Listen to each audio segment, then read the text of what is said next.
What exactly is it that hurts? Because it's not natural for you to be cold. Okay, I'm assuming you're probably saying it is not natural for you to be not affectionate, not caring, not loving. So find the sweet balance of the two. I think coldness is something that can be interpreted also very wrong here, because with a man, you always want to be warm, and internally you want to be cold or detached. You act nice and you act kind and you act warm, but you don't go to the point of self-sacrifice. If you are somebody that likes physical touch and everything, use it sparingly, use it intentionally. Don't just use it and give it away for free when he's sitting on the couch and you walk past and you give him a kiss on the cheek and you touch him here and you hold his neck and you want to grab his hand, you want to cuddle. Use your kindness, your warmth, and your lover girl personality strategically.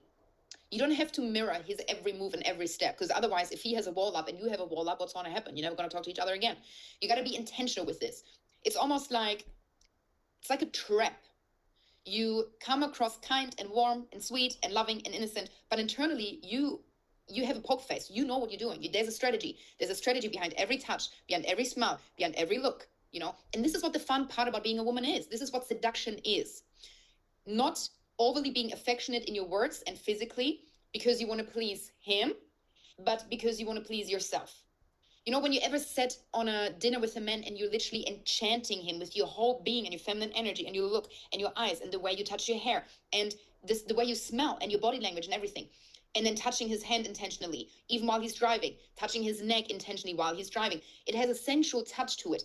The more rare it is, the more he's going to appreciate it. The more you give it away for free, the less he's going to value it. So you don't have to become a version of yourself that is cold and distant and not likable, because clearly this man loves you for being you, and he's with you for a reason, and he probably likes your personality.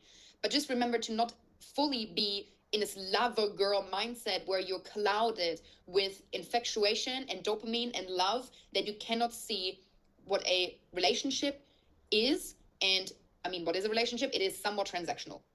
Every single relationship, it is somewhat transactional. He needs to give you value, you give him value, okay? And so when I say mirror man's actions, it's just a protection of not falling into the trap of the golden retriever and overcompensating, okay?